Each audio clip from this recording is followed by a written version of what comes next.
નમસ્કાર વિદ્યાર્થી મિત્રો, જય હિન્દ, વંદે માતરમ। હું દીપક બોખા, તમારો બાયોલોજી ફેકલ્ટી, અને આજે આપણે શરૂઆત કરવા જઈએ છીએ ખૂબ મહત્વનો અને ઇમ્પોર્ટન્ટ ટોપિક કે ભાઈ જૈવ વિવિધતાનું સંરક્ષણ। સૌથી પહેલાં આપણે સમજ્યા જૈવ વિવિધતા એટલે શું, પછી આપણે સમજ્યા જૈવ વિવિધતાનું નાશ કેવી રીતે થાય, પછી આપણે સમજ્યા જૈવ વિવિધતાનું નુકસાન, એનો ઇવિલ ક્વાડ્રેટ કે 4 મુખ્ય કારણ નુકસાન થવાના કયા છે, અને હવે આપણે એ ચર્ચા પર આવીએ છીએ કે હવે આપણી પાસે અત્યારે જે વિવિધતા બચી છે, જે વિવિધતા છે એ જે બચી છે એનું સંરક્ષણ કેવી રીતે કરવું, એટલે કે એને બચાવવી કેવી રીતે।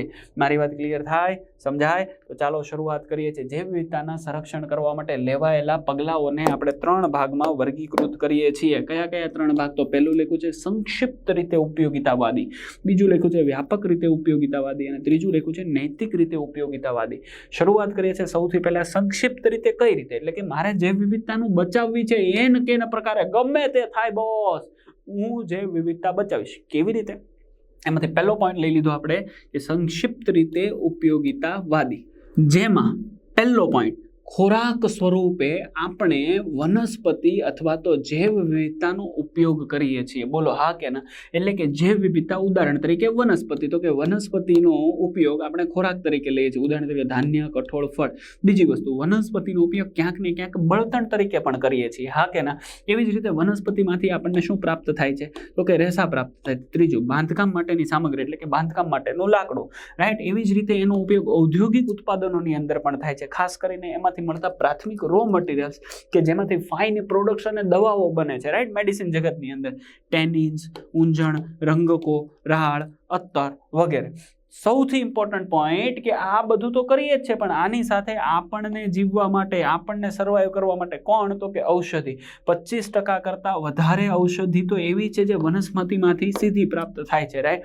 તમને વધારે શરદી રહેતી હોય તો આદુ અને હળદરનો રસ પીવો, રાઈટ? ખ્યાલ આવે છે તમને? શરીરની અંદર એના કરતાં પણ વધારે હોય તો ઘણા બધા એવા આયુર્વેદિક વનસ્પતિ છે, ઉદાહરણ તરીકે અરડુસી અથવા તો અરડુસો, આવું પણ બોલવામાં, તો અરડુસીના પાંદડા લઈ આવો, વાટો રસ કરો અને તમે ચોખ્ખો તમે એને પી જાઓ, તો પણ તમારા શરીરની અંદર શરદીનો જે કોઠો હોય, વાત, પિત્ત અને કફ, તો એ જે કફનો કોઠો હોય એને સીધી અસર કરે। આપણા શરીરની અંદર મોટા ભાગની અંદર થતા ખરાબ થઈ ગયેલા કોષો અથવા તો કેન્સરિયસ કોષો, એની જે પ્રાથમિક સારવાર, પ્રાથમિક દવા છે એ કોણ છે? હળદર છે। તમને ખબર છે આપણા ચામડીનો ગોરો નિખાર એના માટે પણ કોણ ઉપયોગી છે? તો કે હળદર ઉપયોગી છે, બસ, રાઈટ? એનો મતલબ કે ઔષધિ તરીકે તમને ખબર હોય તો વાગ્યું હોય, તમને સોજો ચડે એટલે મમ્મી સૌથી પહેલા કોને લગાડે? હળદરને લગાડે। તો ક્યાંક ને ક્યાંક ઔષધિ સ્વરૂપે આપણે આનો ઉપયોગ કરીએ છીએ। 25% કરતાં વધારે તો એવી વનસ્પતિ છે જેનો સીધો ઉપયોગ દવા સ્વરૂપે થાય છે, રાઈટ? અને ઘણી વખત આ 25% તો સીધો ઉપયોગ લખ્યો છે, ઘણી વખત 50% કરતાં પણ જેટલી દવાઓ છે, જેટલા પણ કેમિકલ્સ છે, એનો મૂળભૂત સ્ત્રોત તરીકે કોણ હોય છે? વનસ્પતિ હોય છે। પોઈન્ટ ક્લિયર થઈ ગયો અહીંયા સુધી? નેક્સ્ટ પોઈન્ટ, સ્થાનિકો દ્વારા 25,000 કરતાં પણ વધારે ઔષધિઓ પ્રાપ્ત છે, રાઈટ? સ્થાનિકો દ્વારા 25,000 કરતાં પણ વધારે ઔષધિઓ એ ત્યાંના જે જંગલની આજુબાજુમાં રહેતા સ્થાનિકો એ ઔષધિ તરીકે આવી વનસ્પતિનો ઉપયોગ કરતા હોય છે। તો તમે જુઓ કે આ સીધું ઉપયોગિતા છે, કોની ઉપયોગિતા છે? જૈવ વિવિધતા, વનસ્પતિની, જંગલોની। સંક્ષિપ્ત રીતે આપણે આ રીતે એનો ઉપયોગ તો કરીએ જ છીએ, રાઈટ? બીજું લખ્યું છે વ્યાપક ઉપયોગિતા। હવે આ તમારે સમજવું ખૂબ જરૂરી છે। વ્યાપક ઉપયોગિતા, સંક્ષિપ્ત એટલે ખબર પડી, વનસ્પતિ સાથે ડાયરેક્ટ આપણે વનસ્પતિનો ઉપયોગ કરીએ છીએ, મનુષ્ય જાતિ માટે ઉપયોગી છે। હવે વ્યાપકમાં શું છે? તો ઉદાહરણ તરીકે આપણને મળતી નિવસન તંત્રકીય સેવાઓ એ વ્યાપકમાં આવશે। કેવી રીતે? તો પહેલો પોઈન્ટ લખ્યું છે પરાગનયન। તમને ખબર છે જૈવ વિવિધતા, ઉદાહરણ તરીકે તમે લઈ લો કીટકો, ઉદાહરણ તરીકે મેં તમને સમજાવ્યું એ પ્રમાણે મધમાખી, ઉદાહરણ તરીકે પક્ષીઓ, ઇવન હું તો કહું પવન પણ લઈ શકાય, રાઈટ? તો આ તમે જે સજીવ જુઓ છો એ બધા જ લોકો શું કરવા માટે જવાબદાર છે? પરાગનયન। હવે તમે ઘડીક વાર માટે એવું વિચારો કે પરાગનયન કરવા માટે આ કીટકો, મધમાખી અને પક્ષીઓ નથી અને એની જગ્યાએ ભાડે મજૂર રાખવા પડે અને પરાગનયન કરવું પડે અને ખેતી કરવી પડે, તો એને ચાર્જીસ તો દેવો પડશે કે નહીં? કાંઈક ને કાંઈક। એનો મતલબ કે પરાગનયન કરાવે, એક પુષ્પ હોય એમાંથી પરાગરજ લે, એ મજૂર જાય ને બીજા પુષ્પને એ પરાગરજ આપે, રાઈટ? પરાગનયનની ઘટના કૃત્રિમ રીતે કરાવે તો એક ખેતર દીઠ એનો કેવડો મોટો ચાર્જ થાય। ભગવાનને તો આપણે રિયલમાં થેન્ક યુ કહેવું પડે, જૈવ વિવિધતાને આપણે રિયલમાં થેન્ક યુ કહેવું પડે કે એના મજૂર અહીંયા છે, એના સેવકો અહીંયા છે કે જે આપણને આપમેળે મફતમાં સેવા આપે છે, જેના કારણે કુદરતી રીતે પરાગનયનની ઘટના થાય અને આપણા ખેતરની અંદર મબલખ પાક આવે છે અને મબલખ ખેતી થાય છે. બોલો આ કે ના? રાઈટ. તો એની નિવસન તંત્રની સેવા છે બોસ. આ સાયકલમાં ડિસ્ટર્બન્સ થશે, અહીંયા આપણને તકલીફ થશે, વનસ્પતિનું ઉત્પાદન ઘટશે. આગળ વધીએ છીએ. એવી જ રીતે લખ્યું છે ઓક્સિજન વ્યાપક સેવા છે ભાઈ. જે વિવિધતા છે, જંગલો છે, પૃથ્વી પરના ફેફસા છે એ છે, તો કાર્બન ડાયોક્સાઇડમાંથી ઓક્સિજનનું રૂપાંતર થાય ને એ ઓક્સિજન આપણને મફતમાં મળે છે. કદાચ કોરોનાનો સમય તમને યાદ હશે, બસ ઓક્સિજન માટે લાખો લોકો દોડેલા છે. ખાલી ભારત નહીં, આખું વિશ્વ દોડ્યું છે. કેમ? એ કુદરતે જે ઓક્સિજન આપ્યો એની વેલ્યુ આપણને રહી નહીં. રાઈટ. એટલે હું તમને કહું છું, વારંવાર પર્યાવરણનું જતન કરજો, વારંવાર વૃક્ષો વાવજો અને વવડાવજો. ક્લિયર? અને ત્રીજી વસ્તુ કોને આપે છે? આપણને ખોરાક આપે છે. ઉદાહરણ તરીકે એમેઝોન છે, વિશ્વની અંદર જેટલો પણ ઓક્સિજન છે એમાંથી 20% ઓક્સિજન તો માત્ર એ પ્રોડક્શન કરે. આ એમેઝોન નથી, આ તો એક ખાલી ફોટોગ્રાફ તમને દેખાડ્યો છે કે ભાઈ જો જંગલો ખતમ થતા રહેશે તો આપણને તકલીફ થવાની છે. રાઈટ. અને એટલા માટે જ એ આપણે કહીએ છીએ કે ઓક્સિજન હોય, ખોરાક હોય, તો એ બધું જ મનુષ્ય જાતિ, અન્ય પ્રાણીઓ, એમના માટે શું છે? There is a gift for nature. આપણા માટે બહુ મોટી ભેટ છે, પણ આપણે એનો ઉપયોગ આ રીતે ક્યારેય કરતા નથી. આગળ વધીએ છીએ આપણે નૈતિક રીતે કે ભાઈ દરેક જીવનનું મૂલ્ય છે. એ બોલી શકતા હોય તો એ ભલે, ન બોલી શકતા હોય તો એ ભલે, એ પ્રાણી હોય તો એ ભલે, ને વનસ્પતિ હોય તો ભલે. કોઈએ મનુષ્યને હક નથી આપ્યો કે ઝાડને તમે કાપો, એમાંથી તમે પેદાશ લો, કોઈ પણ પ્રાણીનો તમે શિકાર કરી નાખો. એમને પણ જીવવાનો હક છે. દરેક જીવનનું મૂલ્ય છે. દરેક જીવન જાતિ પોતાની આગવી વિશિષ્ટતા અને પોતાની આગવી જૈવ વિવિધતા ધરાવે છે. આ જૈવ વિવિધતા કે તેના વારસાનું જતન કરવું એ બોસ આપણી નૈતિક ફરજ છે અને છે. એ ક્યારેય આપણે ભૂલવાનું નહીં. ક્લિયર? કોઈ પણ વ્યક્તિ વાંક વગર એને કાપી શકે નહીં. તમે જો નેચર આખું આમ તમે આખું ખીલતું જોઈ શકશો, તમે એને સમજી શકશો, તમે એને જાણી શકશો અને તમે એની સાથે રહેશો તો તમને એની વેલ્યુ અઢળક સમજાશે. બસ આને બચાવવાનું છે જીવનમાં. બીજું કરીએ કે ન કરીએ, જૈવ વિવિધતાનું સંરક્ષણ તો જરૂરથી કરીએ. લોકોને આ બાબતે જાગૃત જરૂરથી કરીએ. હવે રિયલ સેન્સમાં આ તો મેં તમને નૈતિક વાત સમજાવી દીધી. આપણી કહેવાય ને 3 સ્ટેપની ઉપયોગિતાની વાત વ્યાપક અને સંક્ષિપ્ત આ સમજાવી દીધી. પણ હવે મારે હકીકતમાં એને બચાવવું હોય, એટલે કે મારે બાયોડાયવર્સિટીને હકીકતમાં બચાવવું છે, તો મારી પાસે શું રસ્તો છે? તો કે બાયોડાયવર્સિટીને હકીકતમાં બચાવવા માટે, બાયોડાયવર્સિટી એટલે જૈવ વિવિધતા, કન્ઝર્વેશન એટલે એનું સંરક્ષણ કરવા માટે શું? તો મારી પાસે એના 2 રસ્તા છે. પહેલું લખ્યું છે સ્વસ્થાન અને બીજું લખ્યું છે નવસ્થાન. ઇંગ્લિશમાં સ્વસ્થાનને કહેવાય ઇન સિટુ અને એક્સ સિટુ એટલે શું કહેવાય? નવસ્થાન. ક્લિયર? હવે સાંભળો, આજે સ્વસ્થાનનું મતલબ એ શું થાય? સ્વસ્થાન એટલે શું? તો કુદરતની જે જગ્યા છે એ જ જગ્યા પર જો જંગલને આપણે બચાવીએ તો મેં ક્યાં રક્ષણ કર્યું કહેવાય? એના પોતાના સ્થાન ઉપર, એટલે સ્વસ્થાન. ઉદાહરણ તરીકે સાપુતારાના જંગલો છે અથવા તો અરવલ્લીની ગિરિમાળા છે, રાઈટ, માઉન્ટ આબુના જે પહાડો છે, એ જ જગ્યા પર જે વનસ્પતિ ને પ્રાણીઓ છે એનું નિકંદન કરતા હું બચાવી લઉં અને એ જગ્યાને હું પ્રોટેક્ટ કરી દઉં કે ભાઈ આ જગ્યા પર હવે કોઈ પણ પ્રકારનું બિલ્ડિંગ નહીં બને, માત્ર આ જગ્યા વનસ્પતિને ત્યાંના પ્રાણીઓ માટે, તો મેં એનું ક્યાં રક્ષણ કર્યું? એના સ્થાન ઉપર, એટલે સ્વસ્થાન. પરંતુ એ જ જગ્યા પરથી હું વનસ્પતિને લાવું, બોટનિકલ ગાર્ડનમાં મૂકી દઉં અને હું એની સાર સંભાળ કરું, અથવા તો એ જગ્યાએથી હું લઈ આવું અને કોઈ સમજી લો કે અલાયદી બીજી જગ્યા પર એને મૂકું, તો મેં એનું શું કર્યું કહેવાય? નવું સ્થાન. એટલા માટે અહીંયા લખ્યું છે નવસ્થાન સંરક્ષણ. પહેલા આપણે સ્વસ્થાનને સમજી લઈએ. સ્વસ્થાન એટલે શું? તો કે કુદરતી એવી જગ્યા કે જે હાઈલી પ્રોટેક્ટેડ હોય, એટલે કે આ પ્રોટેક્ટેડ એરિયાનું નેટવર્ક છે. આમાં કોણ કોણ આવે? ઉદાહરણ તરીકે national park, wildlife sanctuary એટલે કે અભયારણ્ય, રાઈટ, આપણે બોલીએ છીએ ને અભયારણ્ય અને નેશનલ પાર્ક. બીજું લખ્યું છે બાયોસ્ફિયર રિઝર્વ એટલે કે એવા પ્રદેશો, જે વિવિધતા ધરાવતા એવા પ્રદેશો કે જેને આપણે પ્રોટેક્ટ કરી દીધા છે. એમાં નેશનલ પાર્કને પણ તમે ગણી શકો 2 રીતે હોય. એક ભૂમિ પરના હોય, ભૂમિ પરના એટલે જમીન પરના હોય, અને બીજા મરાઇન એટલે કેવા કહેવાના? તો કે ખારા પાણીના. ક્લિયર થાય છે? એટલે કે ખારા પાણી એટલે કે દરિયાઈ, કેમ કે દરિયાઈ જીવસૃષ્ટિને પણ આપણે બચાવવાની છે અને જમીન પરની જીવસૃષ્ટિનું પણ આપણે સંરક્ષણ કરવાનું છે, રાઈટ. એટલે એટલા માટે જ અહીંયા લખ્યું છે બાયોસ્ફિયરનું રિઝર્વ એટલે એનું શું કરવું છે? સંરક્ષણ, રાઈટ. કન્ઝર્વેશન પ્લસ રિઝર્વ એટલે આપણે એને કહીએ છીએ કે એમના માટેની ચોક્કસ અલાયદી અનામત જગ્યા, કે આ જગ્યા પર હવે શું નહીં થાય? તો કે માનવીય પ્રવૃત્તિ નહીં થાય. અને જો માનવીય પ્રવૃત્તિ અટકી જશે, એનો મતલબ આપણે કોને બચાવી શકીશું? જૈવ વિવિધતાને બચાવ. જેવું જંગલ છે એવું, બસ હવે એમાં મનુષ્યની પ્રવૃત્તિ નહીં, એની અંદર ખેતી નહીં, એના અંદર ઘાસચારો નહીં, એની અંદર કોઈ પણ પ્રકારનો પાક નહીં, જેવું છે એવું ને એવું વર્ષો સુધી એમણે ટકાવી રાખવાનું. એના કારણે શું થશે? જંગલની વિવિધતા વધશે, જંગલ વિવિધતા બચશે, ત્યાં પ્રાણીઓ આવશે, સજીવ સૃષ્ટિ આવશે, અને એના કારણે જૈવ વિવિધતા વર્ષો વર્ષ આપણે બચાવી રાખશું. એટલા માટે સ્વસ્થાન. ઉદાહરણ તરીકે આના સિવાય મનુષ્યએ શું પ્રયત્નો કર્યા? તો કે નવસ્થાન કર્યું. કેવી રીતે નવસ્થાન? નવા સ્થાન. ઉદાહરણ તરીકે આપણે બોટેનિકલ ગાર્ડન બનાવ્યા.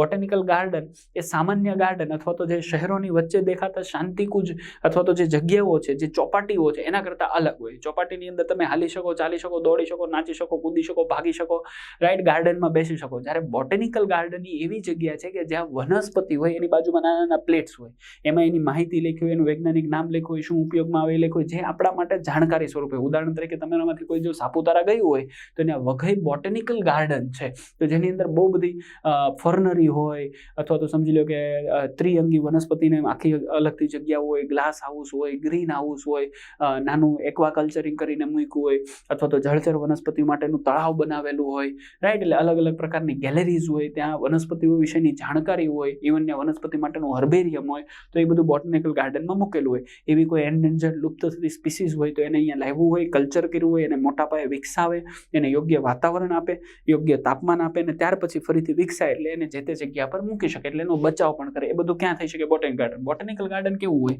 તો આ બધી જગ્યા નવસ્થાન એવી છે કે જે માનવ નિર્મિત હોય. કેવી હોય?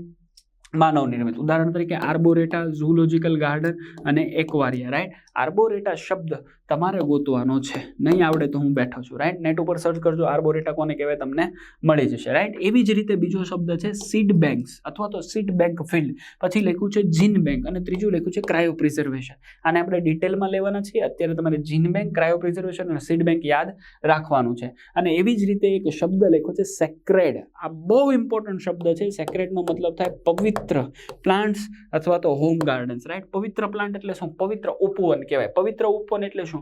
કોઈ ધાર્મિક જગ્યા કે જે જગ્યાને કારણે એ જંગલ બચેલું હોય. ઉદાહરણ તરીકે ગુજરાતની અંદર તમે પાવાગઢ પાસે જાઓ તો એ ધાર્મિક જગ્યા છે, રાઈટ. માતાજીની જગ્યા છે. એની માતાજીની જગ્યાને કારણે પાવાગઢની આજુબાજુનું જે ગ્રીનરી છે એમ ને એમ પડેલું છે અથવા તો એ બચેલું છે, કેમ કે ત્યાં અત્યારે બીજું કોઈ વસ્તુ કન્સ્ટ્રક્શન નથી. એક પ્રકારનું પર્યટન સ્થળ બની ગયું છે, જેના કારણે ત્યાંની વનસ્પતિઓ બચી શકે છે. એટલે ધાર્મિક જગ્યાઓ, પવિત્ર ઉપવન, ગૃહ્સ, અને બીજું લખ્યું છે હોમ ગાર્ડન, જે મનુષ્ય દ્વારા. એટલે આ તમે જો તો બધું માનવ નિર્મિત છે. એટલા માટે એને આપણે શું કીધું હતું? નવસ્થાન. ક્લિયર થાય છે? તમને સમજાય છે? 100%. હા કે ના? આગળ વધીએ. પાક્કું? હા કે ના? ઇવન આ સેક્રેટ પ્લાન્ટ જે છે, રાઈટ, એવી કોઈ પવિત્ર જગ્યાઓ છે એને આપણે અહીંયા મૂકી દઈશું, રાઈટ. અથવા તો હું અહીંયા લખી દઉં પવિત્ર ઉપવન. શું કામ મેં અહીંયા લખ્યું કોઈ મને કહેશે? કારણ કે પવિત્ર ઉપવન જે છે એ માનવ નિર્મિત નથી.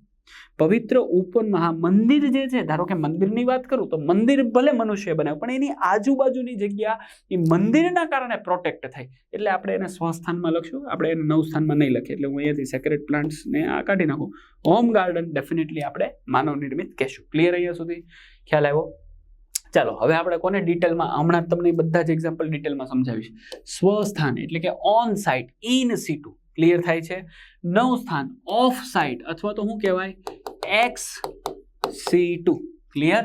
હવે જોઈએ આપણે સ્વસ્થાન અથવા તો ઓન સાઇટની વાત. જનીન સંપત્તિ, જુદી જુદી જાતિઓની તેના કુદરતી નિવાસસ્થાનમાં જાળવણી કરવી એટલે એને કહેવાય સ્વસ્થાન. એટલે કે જનીન સંપત્તિ, જેટલી પણ વિવિધતા દેખાય છે જંગલની, એ બધી જ વિવિધતાની તેના કુદરતી નિવાસસ્થાને શું કરવાની છે? જાળવણી કરી. એટલે આપણે એને કહેવાય છે સ્વસ્થાન. નિવસન તંત્રની જાળવણી કરીને સુરક્ષિત પ્રદેશનું નિર્માણ કરાય. ઉદાહરણ તરીકે સમજી લો, એક બહુ મોટું જંગલ છે, તો આ જંગલને ફરતે બોર્ડર મૂકી દેવામાં આવે અને નક્કી કરી દેવામાં આવે કે ભાઈ આ એરિયાની અંદર કોઈ પણ પ્રકારની માનવ પ્રવૃત્તિ જે છે એ નિષેધ છે. એટલે કે અહીંયા માનવ પ્રવૃત્તિ કે માનવ વસાહતો કે 2 BHK 3 BHK BHK Shri 2 BHK એકદમ લક્ઝરિયસ ફ્લેટ, રાઈટ, ખૂબ જ ઓછા ભાવમાં બુકિંગ કરવાનું, એવું અહીંયા ન થાય. જેના કારણે આ જે જંગલ છે એ પ્રોટેક્ટ થઈ ગયું ને એના કારણે ત્યાંની જૈવ વિવિધતા એટલે કે એના ફ્લોરા એટલે ત્યાંની વનસ્પતિ જાતો, અને ફોના એટલે ત્યાંની પ્રાણી જાતો એ બધી ત્યાં અંકબંધ રીતે બચી ગઈ. ક્લિયર થઈ ગયું? એવા નિર્માણ કરવાનું, એવા વિસ્તારો કે જેમાં જૈવ વિવિધતાનું સંરક્ષણ થાય, તેમાં સુરક્ષિત પ્રદેશો અને આરક્ષિત જીવાવરણનો સમાવેશ થાય. સુરક્ષિત પ્રદેશનું વ્યવસ્થાપન કોણ કરે? તો કે સત્તામંડળો દ્વારા થાય અને યોગ્ય કાયદા એમના માટે ઘડવામાં આવે છે. આવા સુરક્ષિત વિસ્તારોના ઉદાહરણ તરીકે રાષ્ટ્રીય ઉદ્યાન એટલે કે નેશનલ, બોલો જોઈએ, પાર્ક. અને બીજું શું લખ્યું છે? અભયારણ્ય એટલે શું કહીશું? સેન્ચુરીઝ. ચાલો, ક્લિયર થઈ ગયું અહીંયા સુધી? તો આ યાદ રાખવાનું છે, રાષ્ટ્રીય ઉદ્યાન અભયારણ્ય. સર, રાષ્ટ્રીય ઉદ્યાન અભયારણ્યની બોર્ડર આપણે બનાવી તો આને 9 સ્થાનમાં લખાય નહીં. 9 સ્થાનની આપણે ભલે બોર્ડર બનાવી, આપણે માત્ર બોર્ડર બનાવી, પણ જંગલો તો એના એ જ છે કરોડો વર્ષોથી. આપણે એને નામ આપી દીધું, કયું? નેશનલ પાર્ક અને અભયારણ્ય. ઉદાહરણ તરીકે ગીર નેશનલ પાર્ક, જે તે સમયે ગીર અભયારણ્ય હતું. એવી રીતે Kanha national park, Jim Corbett national park, right? તો એ બધા એવડા મોટા જૈવ વિવિધતાથી ભરેલા જંગલો છે કે જેની અંદર આજે પણ વાઇલ્ડ લાઈફને આપણે સાચવીએ છીએ. ચાલો, ક્લિયર થઈ ગઈ અહીંયા સુધીની વાત. સુરક્ષિત પ્રદેશોના ફાયદા. આવા પ્રદેશો બનાવવાથી શું ફાયદા છે? તો બધી જ પ્રાકૃતિક ઓરિજિનલ કુદરતી જાતિઓ, તેની ઉપજાતિઓને જીવંત વસ્તીની જાળવણી કરી શકાય છે શિકાર કર્યા વગર. જેવી છે એવી એ જંગલમાં મુક્તપણે સ્વતંત્રપણે જીવી શકે છે. સમાજોનું વિતરણ અને તેની સંખ્યા તેમજ તેના વસવાટની જાળવણી કરી શકાય છે અને તેમાં ઉપસ્થિત જાતિઓની જનીન વિવિધતા જે છે એટલે કે એનો જીન પૂલ જે છે એ ડિસ્ટર્બ કર્યા વગર જેવો છે એવો ને એવો લાંબા ગાળા સુધી સાચવી શકાય છે. માનવ દ્વારા પ્રવેશથી વિદેશી જાતિઓનો પ્રવેશ અટકાવી શકાય છે. તેઓની મહત્તમ સુરક્ષા માટે ખૂબ જ ઉચ્ચ સ્તરની જાતિ સમૃદ્ધિ વધારવા અથવા ઉચ્ચ પ્રમાણની સ્થાનિકતા એટલે કે એન્ડેમિઝમ, આ શબ્દ યાદ રાખજો, ધરાવતા કેટલાક જૈવ વિવિધતાના પ્રદેશો આપણા માટે ધ્યાન ખેંચતા બન્યા છે. અને એ પ્રદેશોનું આપણે શું કરીએ છીએ? તો કે સંરક્ષણ કરીએ છીએ. ફરીથી સમજીએ આપણે, રાઈટ? શું કર્યું આપણે? તો કે એવા ચોક્કસ આખા ગ્રુપ્સ અથવા તો એવા કોઈ ચોક્કસ કમિટી બનાવી કે જેમણે જોયું કે આટલા બધા જંગલો છે કે એની અંદર એટલી બધી જૈવ વિવિધતા છે, તો તાત્કાલિક રીતે એ બધા જ પ્રદેશને બોર્ડર કરી નેશનલ પાર્ક અને અભયારણ્ય તરીકે એને ડિક્લેર કર્યા. જેના કારણે શું અટકી જાય? માનવ પ્રવૃત્તિઓ અટકી જાય. અને એને શું કામ અટકાવી છે? જો ભાઈ આજે નહીં અટકાવીએ તો આવનારા 50 વર્ષમાં એ જગ્યા પણ નિકંદન થઈ જશે, એ જગ્યાના પણ જંગલો કપાઈ જશે, 2 BHK 3 BHK નાખી દે બિલ્ડરો. હલો, તો એને બચાવવી જરૂર છે. એવા તાત્કાલિક ધ્યાન ખેંચતા પ્રદેશોને આમણે વધારે પડતી સ્થાનિકતા ધરાવતા પ્રદેશો કીધા, એટલે હાઈલી એન્ડેમિઝમ કીધા. એમ જ્યાં વિપુલ પ્રમાણમાં વનસ્પતિ પણ છે, વિપુલ પ્રમાણમાં પ્રાણીઓ છે ને, એને બચાવવા માટે એ લોકોએ તાત્કાલિક ધ્યાન ખેંચતા પ્રદેશો કીધા, જેને એ લોકોએ હોટસ્પોટ તરીકે ઓળખાય. એટલે એવા પ્રદેશો કે જે અતિશય વધારે હાઈ એન્ડેમિઝમ છે, વધારે પ્રાણીઓનો, વધારે વનસ્પતિથી ભરપૂર છે, અને આવા હોટસ્પોટ કીધા. અને એવા હોટસ્પોટને આરક્ષિત કરી દીધા. શું કામ? માનવીય પ્રવૃત્તિ એમાં અટકે અને આ બધા જ બચે એટલા માટે. હવે જે એન્ડેમિઝમ કરાવતા એટલે કે વધારે પ્રમાણમાં સ્થાનિકતા ધરાવતા પ્રદેશ હતા, એવો વિસ્તાર કે જે વનસ્પતિ અને પ્રાણી જાતિથી એકદમથી સમૃદ્ધ છે, જેમાંથી ઘણી સ્થાનિક અને નાશપ્રાય પણ છે, આવા વિસ્તારો તાત્કાલિક ધ્યાન ખેંચતા પ્રદેશો કહેવાય. પહેલાના સમયમાં એમાં 25 હતા. 25 તાત્કાલિક ધ્યાન ખેંચતા પ્રદેશો એટલે કે કેવા કહેવાય?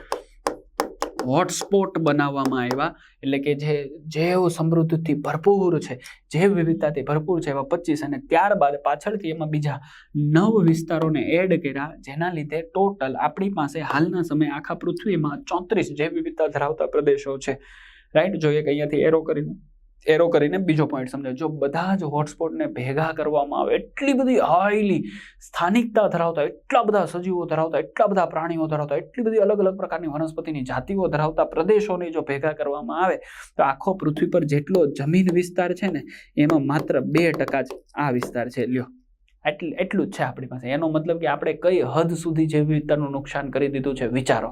ક્લિયર કરવામાં તો 2% જ છે, પરંતુ જૈવ વિવિધતાની દ્રષ્ટિએ એ ખૂબ વિશાળ છે. એટલે આપણે મનુષ્યએ હવે આમની દખલગીરીનો અટકાવ કરવો જ જોઈએ. આપણે દખલગીરી કરતા ઓછું થવું જ જોઈએ અને જૈવ વિવિધતાને બની શકે એટલી બચાવવી એ આપણો એક નૈતિક ફરજ છે. આપણા દેશમાં આ 34 પૈકીના 3 પશ્ચિમ ઘાટ અને શ્રીલંકા, ઇન્ડો બર્મા અને પૂર્વ હિમાલયના વિસ્તાર આવેલા છે. ક્લિયર થઈ ગયું? એમાંનો એક જો અહીંયા અમે તમને 34 લિસ્ટ આપ્યું છે, આપણી ચોપડીમાં લિસ્ટ નથી. એક ઇન્ડો બર્મા, વેસ્ટર્ન ઘાટ શ્રીલંકા અને ઈસ્ટર્ન હિમાલય. ક્લિયર? ભારતમાં પરિસ્થિતિ કેવી રીતે અદ્વિતીય અને જૈવ સમૃદ્ધ પ્રદેશોને જીવાવરણના આરક્ષિત વિસ્તારો રાષ્ટ્રીય ઉદ્યાન અભયારણ્ય તરીકે કાયદાકીય સુરક્ષા આપવામાં આવી છે.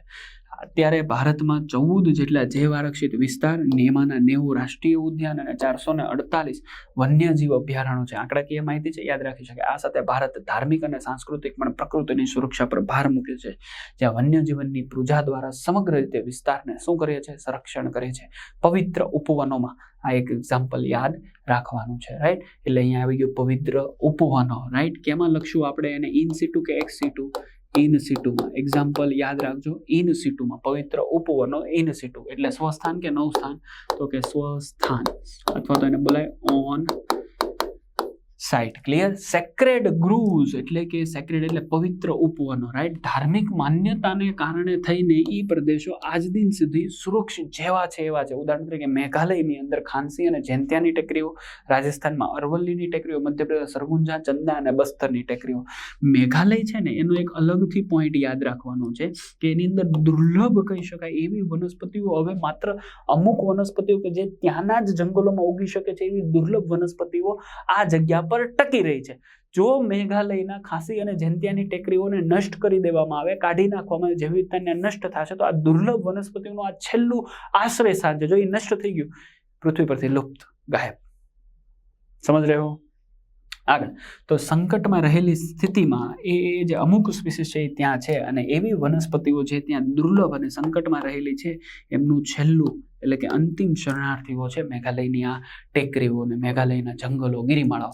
કેમ કે મેઘાલયની અંદર જો જૈવ વિવિધતા નષ્ટ થશે તો આવી જૈવ વિવિધતા ધરાવતી દુર્લભ જાતિઓ પણ, વનસ્પતિઓ પણ શું થઈ જશે? નષ્ટ થઈ જશે. આખો પોઈન્ટ તમારા માટે ઇમ્પોર્ટન્ટ ચોપડીમાં આપેલો છે, યાદ રાખવાનો. આમાંથી MCQ બની શકે છે. ક્લિયર. અહીંયા મેં તમને દેખાડ્યું એ પ્રમાણે જો હું તમને બીજું સાઇટિંગ કરીને દેખાડું એટલે તમને ખ્યાલ આવે કયા કયા 3 હતા, કયા કયા 3. એક તો આ હિમાલયની રેન્જવાળા એટલે એક આ ભાગવાળા, રાઈટ. વેસ્ટર્ન અને ઈસ્ટર્ન ઘાટ, એક આની વાત કરી. કયા કયા છે જો આપણે 3 જે બોલ્યા, વેસ્ટર્ન અને ઈસ્ટર્ન ઘાટ શ્રીલંકા, ઇન્ડો બર્મા અને ઈસ્ટર્ન હિમાલય, રાઈટ. જુઓ અહીંયા તો કે ઇન્ડો અને બર્મા, બર્મા ક્યાં એવું આવી રહ્યું એટલે આ ભાગ આખો, રાઈટ. અને આ ઈસ્ટર્ન હિમાલયનો ભાગ, આ ભાગ. તો આ 1, આ 2, વેસ્ટર્ન ઈસ્ટર્ન ઘાટ અને શ્રીલંકા 3. તો સર આ બર્માને ભારતમાં ગણવાનું, શ્રીલંકાને ભારતમાં ગણવાનું? નહીં. મારી વાત સાંભળજો ધ્યાનથી. આપણે બોર્ડર બનાવી છે, કુદરતે બોર્ડર નથી બનાવી. તો ધારો કે જૈવ વિવિધતાની દ્રષ્ટિએ જોવા જઈએ ને તો એ શ્રીલંકા અને વેસ્ટર્ન ઘાટ ને ઈસ્ટર્ન ઘાટ ને બધું જૈવ વિવિધતામાં આવી ગયું. એવી રીતે બર્મા અને ઇન્ડિયા જૈવ વિવિધતામાં આવી ગયું. એવી રીતે હિમાચલનો પ્રદેશ જૈવ વિવિધતામાં આવી ગયો. અહીંયા બોર્ડરની, પોલિટિકલની વાત નથી થતી, અહીંયા તો કુદરતની વાત થાય છે બોસ. અને કુદરતની વાત થાય, there is no limit, there is no border. Clear. આગળ વધીએ આપણે. 3 તમારે યાદ રાખવાના, ફરીથી કહી દઉં કયા કયા 3 છે. ઇન્ડો બર્મા, વેસ્ટર્ન ઘાટ શ્રીલંકા અને ઈસ્ટર્ન હિમાલય, રાઈટ. આ 3 પ્રદેશો ક્યાં છે? ભારતમાં. પશ્ચિમ ઘાટ શ્રીલંકા, ઇન્ડો બર્મા અને પૂર્વ હિમાલયનો વિસ્તાર. આ 3 આપણે તેના 34 જે હોટસ્પોટ છે એમાંના 3 ભારતની સાથે સંકળાયેલા છે. યાદ રાખવાના, ક્વેશ્ચન આવી શકે. ક્લિયર અહીંયા સુધી. હવે આપણે વાત કરીએ છીએ 9 સ્થાનની, એટલે કે ex-situ કન્ઝર્વેશન, એટલે કે 9 સ્થાન બનાવવામાં મનુષ્ય દ્વારા પર્યાવરણની જાળવણી કરવા માટે, બચાવ કરવા માટે આપણે જે પ્રદેશો બનાવવા હોય એને કહીએ છીએ આપણે 9 સ્થાન.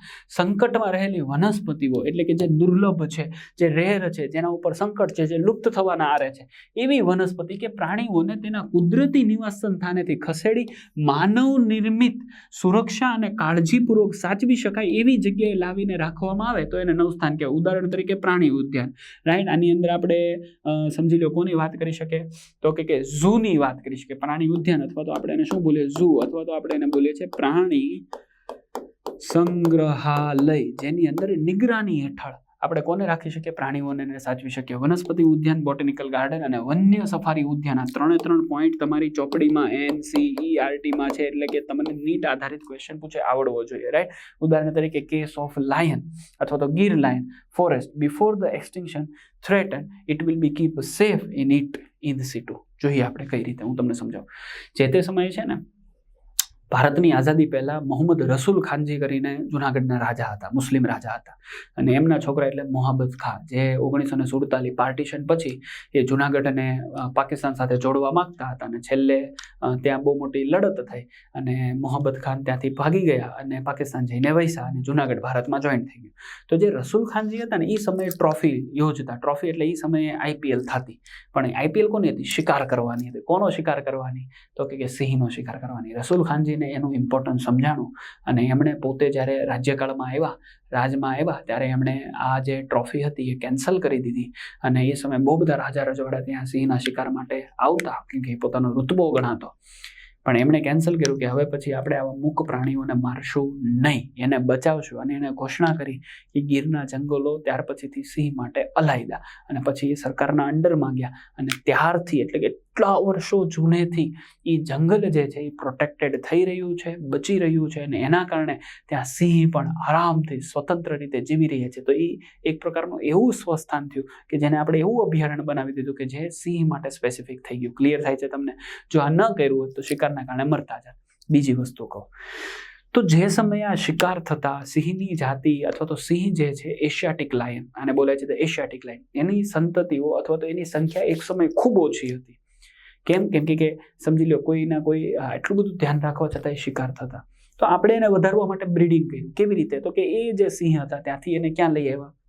તો કે ઝૂમાં લઈ આવ્યા, એને રાખ્યા, એને સાચવા, એની દેહધાર્મિક ક્રિયાઓ કેવી છે, એને કેવા રીતે અનુકૂલિત થાય છે, એ બધું આપણે ત્યાં સ્ટડી કરી શકીએ. કેટલો ખોરાક છે એને બધું જ આપી અને એને પ્રજનન પદ્ધતિ વિકસાવી, અને એના કારણે સિંહની નવી નવી સંતતિઓ પેદા કરી, વધારે પ્રમાણમાં પેદા કરી. અને જે સંતતિઓ છે સિંહ છે એમને અહીંયાથી પેદા કરીને તાજા માજા કરીને ફરીથી ક્યાં છોડી દીધા? જંગલમાં. એટલે આવા બ્રીડિંગ પ્રોજેક્ટ પણ કરી શકીએ અને એમની સંખ્યા પણ વધારી શકીએ. તો માનવ નિર્મિત પ્રાણી ઉદ્યાન, વનસ્પતિ ઉદ્યાન કે સફારી ઉદ્યાનો એ આમના માટે ખૂબ મહત્વના છે. અને એના જે બહારના ભાગ હોય, હું આગળ તમને વાત કરીશ કે ત્યાં પર્યટન નાનકડું તો વિકસાવી લોકોમાં આમના વિશે જાગૃતિ લાવી શકાય છે. ક્લિયર અહીંયા સુધી? આગળ વધીએ. સંકટમાં રહેલી જાતિઓની અંદર શું? તો ઇમ્પોર્ટન્ટ પોઈન્ટ 2017ની અંદર પૂછાઈ ગયેલો નીટનો સવાલ, cryo preservation. Very very important. નીટની અંદર આ સવાલ પૂછાઈ ગયો છે. -196 ડિગ્રી સેલ્સિયસ પર લિક્વિડ નાઇટ્રોજનમાં અનિશ્ચિત સમય માટે, અનિશ્ચિત સમય માટે આપણે શું કરવાનું છે? તો કે સંગ્રહ કરવાના છે. શું સંગ્રહ કરવાના છે? તો સંકટમાં રહેલી જાતિઓના જે જન્યુઓ હોય, નરજન્યુ અને માદાજન્યુ, જ્યારે જરૂર પડે ત્યારે લિક્વિડ નાઇટ્રોજનમાંથી બહાર કાઢી રિવાઇવ કરી અને એને ફરીથી શું કરી શકાય છે? ફલન કરીને, ફર્ટિલાઇઝેશન કરીને નવી સંતતિ પ્રાપ્ત કરી શકાય છે. જો એ જાતિ એન્ડેન્જર્ડ હોય, લુપ્ત થવાના આરે આવી હોય, તો આ રીતે આપણે એને બચાવી શકીએ છીએ. આ પદ્ધતિનો ઉપયોગથી જીવિત અને જનનક્ષમ અથવા તો ફળદ્રુપ સ્થિતિમાં લાંબા સમયગાળા માટે એમના જન્યુઓને સાચવી શકાય છે. બીજો પોઈન્ટ છે અસંયોગી જનન, એટલે પાર્થેનોજેનેસિસ. ઈંડાને કૃત્રિમ રીતે આપણે શું કરી શકીએ છીએ? ફલિત કરી શકીએ છીએ. પાર્થેનોજેનેસિસ તમને ખબર છે. ત્રીજું છે પેશી સંવર્ધન, વનસ્પતિ માટે ખાસ ઉપયોગી. ટિશ્યુ કલ્ચરિંગ આપણે બોલીએ છીએ, જેના ઉપયોગથી પ્રસર્જિત કરી શકાય છે. એક કોષ, એક શાખા અથવા તો એની એક ડાળી આપણને મળી જાય, પોષક દ્રવ્યના માધ્યમમાં લેબોરેટરીમાં એને ઉગાડીએ અને એમાંથી આખી નવી વનસ્પતિનું શું કરી શકાય છે? સર્જન કરી શકાય છે. તો આ બધા પણ ઘણા રસ્તા છે સંકટમાં રહેલી જાતિ અથવા તો સંકટમાં રહેલી વનસ્પતિને બચાવવા માટેના, જેને આપણે કેમાં લઈ લેશું? XC2માં લઈ લેશો. લિક્વિડ નાઇટ્રોજન વાળો ક્વેશ્ચન નીટમાં પૂછાઈ ગયો છે, તમારે યાદ રાખવાનો છે. ઇવન તમને બધાને ખબર છે જન્યુ શબ્દ આવ્યો એની સાથે હું પરાગરજને પણ સાંકળો. ક્યાં ભણવામાં આવે? ચેપ્ટર નંબર 1માં. ત્યાં પણ તમને આના વિશેને અનુલક્ષીને કીધું છે. -196 ડિગ્રી સેલ્સિયસ પરાગરજને જીવિતતા રાખવા માટે આપણે એમાં મૂકી દઈએ છીએ, લાંબા ગાળા સુધી સાચવવા માટે. વ્યાપારિક ધોરણે વનસ્પતિની વિભિન્ન જનનિક જાતોના બીજને આપણે શું કરીએ છીએ? સીડ બેંકમાં, બીજ નિધિમાં લાંબા સમય સુધી શું કરીએ છીએ? સાચવી રાખીએ છીએ. તમે ધ્યાનથી જુઓ તો અહીંયા સીડ બેંકની અંદર ઓછા પ્રમાણમાં સીડ્સને લાંબા સમય સુધી બરણીમાં પેક કરીને સાચવી રાખ્યા છે. અને અહીંયા તમને એક સીડ બેંકનો આઉટર ચાર્ટ પણ દેખાડ્યો છે. તમે જે અહીંયા જુઓ છો ને, this is the real photograph, this is the seed bank. આ એનું એન્ટ્રન્સ છે ને અંદરથી આ રીતે છે. આવી રીતે કેમ સાચવી? તો જો વિશ્વની અંદર જેટલી પણ જાતિ વિવિધતા છે, આવૃત બીજધારી આપણી પાસે છે, ઇવન અનાવૃત છે, જેટલું પણ આપણે આપણી પાસે છે એને થોડા પ્રમાણમાં અહીંયા કલેક્ટ કરીને રાખીએ છીએ, જે તે તાપમાન સુટેબલ આપીને, જેટલી પરિસ્થિતિ ડ્રાય પરિસ્થિતિ હોય, ભીની પરિસ્થિતિ જે આપવી પડે આપીને એને સાચવી રાખીએ. શું કામ? કદાચ કોઈ ભૂકંપ થયો ને, તમને ખબર હમણાં શરૂઆતમાં આના આગળના લેક્ચરમાં મેં તમને વિલોપન વાળી વાત કરી હતી. 5મો વિલોપન થઈ ગયો, 6ઠ્ઠો વિલોપન ચાલે છે અને 100થી 1000 ગણો વધારે ચાલે છે જૂના વિલોપન કરતા. એટલે સામૂહિક રીતે જાતિનું જ્યારે લોપ થાય તો આપણી પાસે જો એ જાતિના બીજ સ્ટોર પડ્યા હશે તો ફરીથી એ જાતિને રિવાઇવ કરી શકીશું, એને બચાવી શકીશું. અને એટલા માટે સીડ બેંક એ આપણા માટે આશીર્વાદ રૂપ છે કે આપણે એને બચાવીએ, એનું સંરક્ષણ કરીએ. અને સમજી લો કે કોઈ ભૂકંપ આવી જાય અથવા તો સમજી લો કે કોઈ તબાહી સર્જાઈ જાય, અનહોની સર્જાઈ જાય, આગ લાગી જાય અથવા તો જંગલો કપાઈ જાય, જંગલો નષ્ટ થઈ જાય અથવા એને પ્રદૂષણ કે રોગ લાગી જાય, તો એ સમયે આપણી પાસે આ પડ્યું હશે તો ફરીથી જંગલોને આપણે રિવાઇવ બચાવી શકીશું, કરી શકીશું. ક્લિયર અહીંયા સુધીની વાત સમજાય છે તમને? રાઈટ. અને આની સાથે મેં તમને આ સંરક્ષણવાળો પોઈન્ટને કમ્પ્લીટ કર્યો, એટલા માટે અહીંયા ખૂબ મોટું તમને થેન્ક યુ. રાઈટ. ફરીથી આપણે હજી એક નાનકડો અમથો એક્સ્ટ્રા એક પોઈન્ટ છે, નીટને અનુલક્ષીની છે, એને સમજવો છે. રાઈટ. ત્યારે આપણે આપણા ચેપ્ટરની પૂર્ણાહુતિ જાહેર કરશું. So wait and watch. Still 1 lecture is left, then we completed. ત્યાં સુધી થેન્ક યુ. જય હિન્દ. વંદે માતરમ.